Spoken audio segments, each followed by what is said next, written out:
Assalamualaikum warahmatullahi wabarakatuh and a very good day to all of you. My name is Farzana binti Pidrus. Today I'll be presenting my research paper entitled Determinants of Firms' Profitability Evident from Non-Financial Sharia Compliant Firms in Malaysia. To begin with these presentations, let us look at my presentation's outlines. These are the things that I'll be sharing with you throughout these sessions. Let us begin with the first topic of my presentations.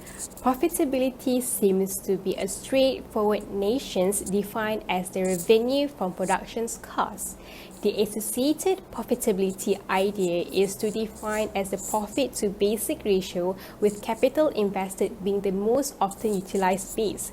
For understanding the movement of the capitalized systems, the basic idea of profitability has much importance since the desire and promise of profits encourage entrepreneurs to start productive activities, and the level of profitability measure the success or failure of that efforts.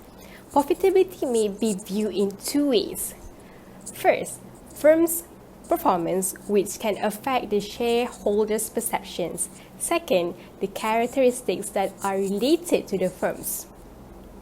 Profitability was found to be an important factor in measuring the entrepreneurial performance. Second, the significance of excellent management of working capital. Third, in identifying the reason of heterogeneous circumstance. And lastly, growth in country economy, output of products and services. With the view of understanding and estimating the firm's profitability, following the pioneering work of Rumlitz and Karalamov, academic researchers have been using different samples and numerous estimating procedures. The analysis of prior research on this topic leads to the discovery of several issues.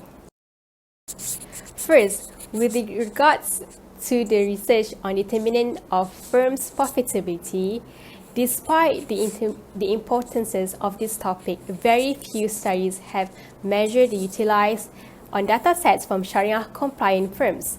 The review previous research shows that the main research concentrates on the non-Sharia compliant, whereas Sharia compliant have found less attention in the literature. Due to the nature of the company used in this research, which is Sharia compliance, the finding of the previous studies cannot be generalized to this sample of firms. In addition to that, the empirical evidence shows that the study of profitability had been conducted on a sample of firms from different sectors from both developed and developing countries. However, very few empirical studies have been conducted on Sharia compliant consumer products in Malaysia. The finding of factors affecting the profitability of Sharia compliant that is unique and specific to Malaysia's legal and listings requirement is needed for two reasons. First, that it is necessary to examine the influence of different rules of the growth of companies, since any legal chances would significantly affect the profitability of firms. Second, the existence of significant effect of the selected variable on profitability depend on a different data set, hence empirical finding from other countries and sectors cannot be generalized to this group of firms. This research is therefore aiming to fill the gaps by providing the empirical evidence on the determinant of profitability for non-financial Sharia compliance firms. The objective of this research is to provide empirical evidence on the firm's profitability and examine its determinants. Next, let us move on to the research methodology sections. Following the literature, this research will define the profitability of the firms as return on equity. 129 firms are identified in the initial sample. After the filtering process, only 40 firms have been selected as the final sample for this research. As for the variable included in this study, to remain consistent with the previous studies, measures pertaining to the dependent and independent variables were taken from reviewing previous study. For dependence variables, return on equity is used to calculate the profitability of the firms. This research specifies and estimates the following regressions model for all firms that is included in the study. To achieve the objective of this research, the following data analysis steps are followed. The first step involves the collections of all relevant data requirements for the study. Second step is to determine the most optimal combinations of predictor by using Stata command vselect developed by Lindsay and Shatters. In this research, the optimal model defined as the one that optimizes one or more information criteria. In this research, AICC categorization was used in deciding the most optimal number of variables to be included in the model. Third step is to choose the most appropriate static panel data estimator. The choice of the most appropriate static technique depends upon three types of tests as suggested and outlined by Park. The tests are F-test, BPLM test, and also Houseman test. The fourth and fifth step is to perform the diagnosis test and to decide the correct strategy to rectify the problems identified. The strategy to rectify the problems will be based on the suggestions by wholesale. Now, let us look at the summary of findings for the objective of this research.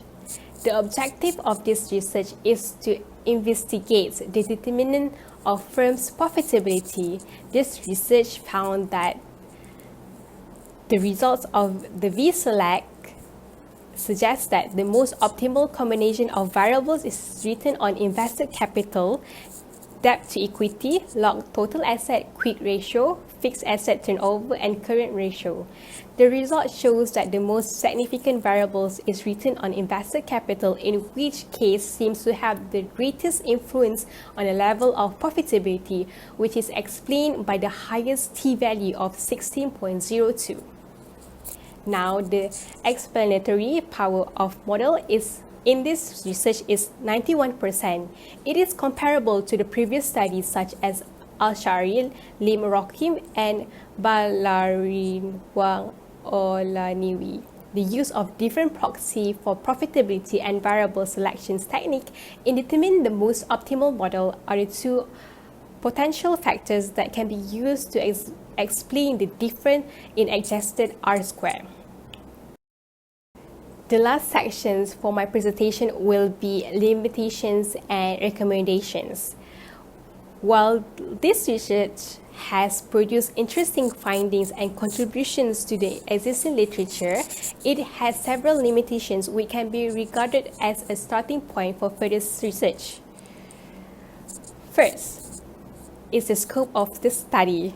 This paper used only limited number of firms in the analysis. The inclusions of large number of firms might lead to a new set of findings and conclusions. And second, this paper has not taken into considerations the effect of using different data analysis techniques, such as GMM. Therefore, further study might want to explore the use of other techniques in analyzing the data. Well, that's all from me. Thank you so much for your attention.